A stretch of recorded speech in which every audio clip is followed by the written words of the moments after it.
afternoon and thanks for joining us. I'm Judy Simpson. We begin today's program with an update about an ongoing study by scientists at the University of Vermont.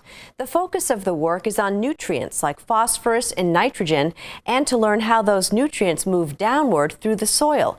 Keith Silva first told us about the UVM research when it started a little more than a year ago.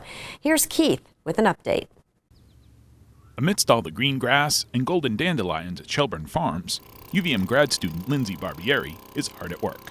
We're collecting water samples that's leached through the soil column, and we're going to be analyzing those samples for the nutrient contents. Barbieri is part of a research team studying how the nutrients farmers use to fertilize their fields end up in groundwater after it rains. We're looking for nitrogen and phosphorus primarily.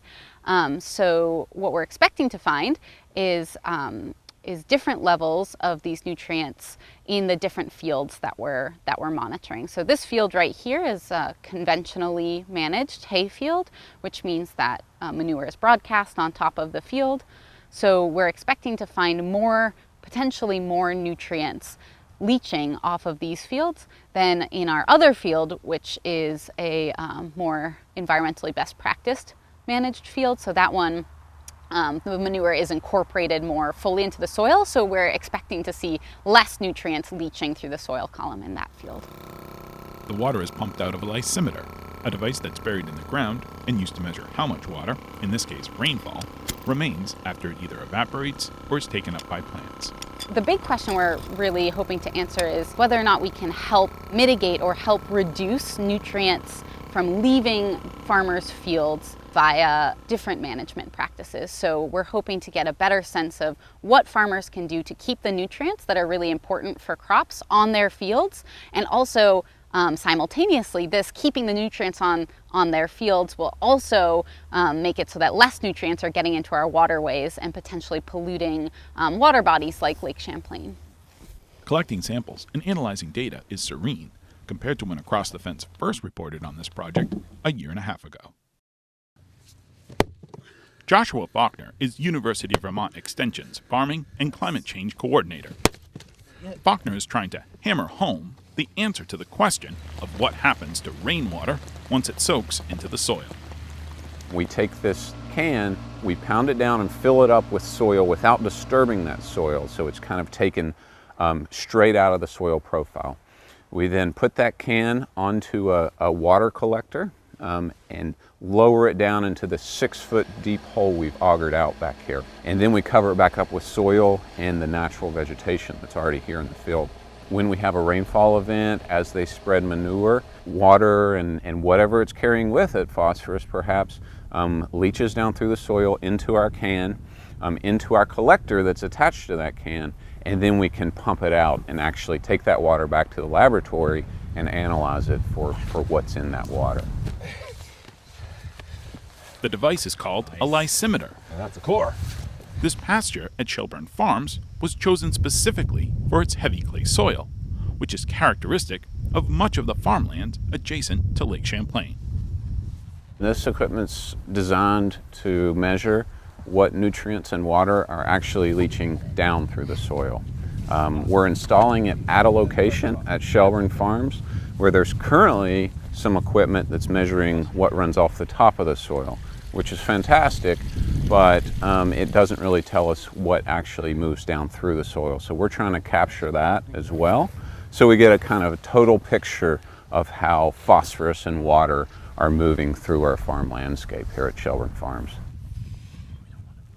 Phosphorus is one of the nutrients found in manure. When farmers apply too much manure, the phosphorus can run off into waterways like Lake Champlain. This runoff causes algae blooms and excessive aquatic plant growth that can harm wildlife and limit recreation and enjoyment of the lake. It's possible to estimate how much phosphorus is running off the surface, but not what's happening below ground. That's why the data in the lysimeter is so crucial. For the first time, researchers will have a better picture of how much phosphorus is coming from Vermont farms. As far as we can tell, there's very little data available for leaching of phosphorus in Vermont. I'm sure we have some data from other states, but But we're unique, right? We have Vermont soils and Vermont management practices on farms, so we really want to know what's happening here in our state. Because the stakes are so much higher now, because to use the R word, regulation may be involved, we want to make sure we nail this and know exactly how much phosphorus is running off or leaching down through the soil profile, because this has real life implications for farmers and water quality, of course, and people that use the lake. As for a hypothesis, Faulkner and his fellow researchers are cautious. We don't know, but I would expect that in some of these heavier clays, we're not going to see a lot of phosphorus moving downward, that a lot of the phosphorus we see leaving the fields is probably coming off the surface in these really tight, heavy soils. That's the big question, is what will we find in those below ground samples, because we just don't have a very good idea. Carol Adair is a biogeochemist in UVM's Rubenstein School for Environment and Natural Resources, and she's the co-researcher on this project with Faulkner. Answering the phosphorus question allows Adair and Faulkner to begin to offer solutions. The other thing that we're really interested in is, are there management techniques that farmers are using that really impact that? So, is putting your manure on in a different way, maybe by injecting it, does that have a different effect than if you just spread it on your field? What are some things we could do to keep those nutrients on your field instead of leaving in some other way? I mean, preferably you want to keep that stuff where your plants can get it. You don't want it going off the field. So, we want to figure that. That's the thing that we're really interested in figuring out, is, are there things that people can do to keep those nutrients on their field for their plants? This research project is taking place at Shelburne Farms and at another farm in Williston. This second site is on sandier soils, river bottom land that's key to growing crops in the Champlain Valley. Conducting this research on farms gives Faulkner and Adair the best laboratory they could ask for. In extension, we want to do our practical applied research on operating farms so that we get as accurate as possible picture of how farmers are actually managing in real life. We don't want to control that for what we think might be best from a research perspective necessarily. We want to know what's actually happening on the ground on Vermont farms. We really can do that on these farms, and they're gracious enough to open up their farms and let us come on and kind of muck around in their fields and kind of do the science that we think is important and we want to do. Research takes brains and occasionally brawn. The data this project will provide puts another piece in place to help improve the overall picture of water quality in Vermont. 18 months in, the lysimeters have started to deliver data, but it hasn't been easy. So unfortunately, last year it was so dry that we only got water from one of the fields and not the other, and only a few. So we have very little comparison to really see if we're seeing that difference that we would expect. This year's been a lot wetter, so we do have a lot more water that we were able to collect over the winter, actually. And that was sort of an interesting finding that we weren't really expecting, is that a lot of water is actually leaching and running off of these fields in the winter. That was sort of an exciting thing to see just over this past year. The next step will be to test the water in the lab, another piece in the puzzle of understanding how agriculture and Mother Nature fit together in Vermont. There have been very few, if any, studies done in Vermont on these sorts of, on this sort of close monitoring of these fields. So a lot of our assumptions in terms of practices and what we would expect to see are coming from studies that were done in other areas. So the Chesapeake Bay is a big one, in the Midwest, in a lot of the corn systems there. So we're really excited to bring this to Vermont and say, okay, that's great. We know what to expect based on data that was collected elsewhere, but there's a lot of differences in Vermont. The Vermont soils are different. The practices are slightly different. So looking at how that's actually reflected in the fields here, I think is really important, and we just don't know yet. There hasn't been many studies, so it's exciting. Exciting science that's happening one drop of water, one sample at a time. In Shelburne, I'm Keith Silva with Across the Fence. So with an eye on the weather, the research team will continue to collect data from the field. They expect to have some preliminary conclusions when the 3-year study comes to a close next year. If you're looking to do some landscaping this year, the expert advice is go native. UVM horticulture specialist Leonard Perry spoke with a garden author about native plants and how those plants improve wildlife and support biodiversity. Here's Leonard. Well, most gardeners have many flowers and shrubs and trees in their gardens, many of which come from elsewhere. But this is not always the best thing, as we'll learn today from a book we have, Bringing Nature Home, How You Can Sustain Wildlife with Native Plants. And we're fortunate to have the author with us, Doug Tallamy from the University of Delaware. Thank you so much, Doug, for sharing a few minutes with us. Happy to be here. Well, tell us a little bit more about the book. We know the title. The book covers a number of topics. The most important one, though, is to convince people that plants matter. We have viewed one important part of what plants do, and that is that they're pretty. We treat them as decorations, but we've forgotten all the ecological functions that they have. And everywhere we manage our landscapes, we have forgotten that. Now it's such a huge area that we're suffering from the lack of the ecosystem services that these plants provide.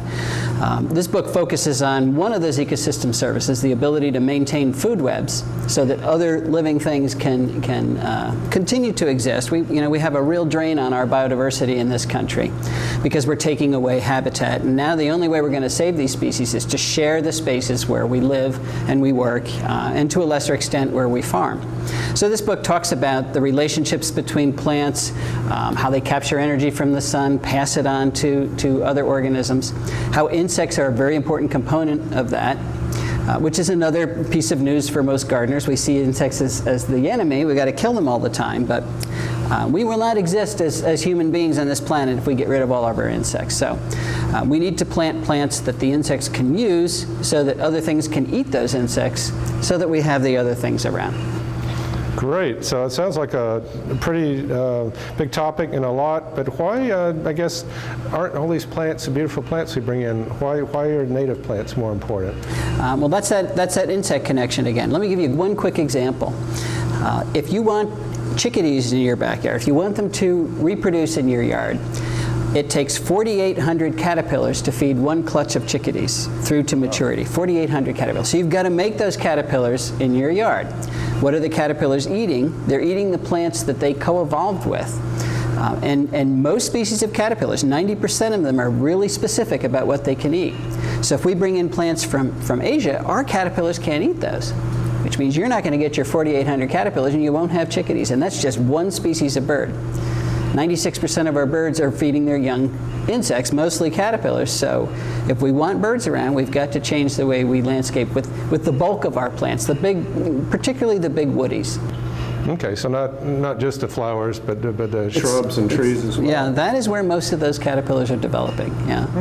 So it sounds like fascinating. I'm sure there's just lots more in this. What brought this to mind? Why did you feel compelled to and write this? I know you're doing some research on this area. Right. Well, I am an entomologist, and I have studied how insects interact with plants for a number of years. But what really stimulated this was that my wife and I moved to a new house, more or less in the country. It's now surrounded by suburbia, but it had been mowed for hay, and by the time we moved in, it was overrun with invasive species. So autumn olive and oriental bittersweet and multiflora rose, Japanese honeysuckle, and so on. And these are all plants from Asia. And the first thing I noticed in my yard is that none of our local insects were able to eat those. We started doing research on this. The news media picked it up, and people started to invite me to give talks, and then people said, we want to read about this, and I said, there's nothing to read. So finally I said I'd write a pamphlet, and the pamphlet became the book, and that's how it is. Great. I know it's very successful too, and I know there's some great pictures in here of some of these different insects and caterpillars you're talking about, and I guess there's probably some good, it looks like a nice table here, some good take-home information for gardeners too. Mm-hmm. We have some plant lists for every part of the country about what are some of the best, most productive plants. One last thing to leave you with. Native is not the issue here. It's productivity, because there are native plants that are very poor at supporting food webs too. So we want to focus on the plants that are good at doing that. And that's really just a subset of all of the natives that So are it's out. not just a black and white It's not native black versus and not. white, It's no. just Yeah. how, what they can produce for the insects and Exactly. the good stuff in here on that. Right. And a lot of great lists. I look forward to looking at it, and thank you so much for sharing a little bit about it with us, and I hope our viewers can take some time and get up to speed on this as well. Well, you're welcome. Thanks for the invitation. For University of Vermont Extension, I'm Leonard Perry. Well, thank you, Leonard, and thank you for joining us. That's our program for today. I'm Judy Simpson. I'll see you again next time on Across the Fence.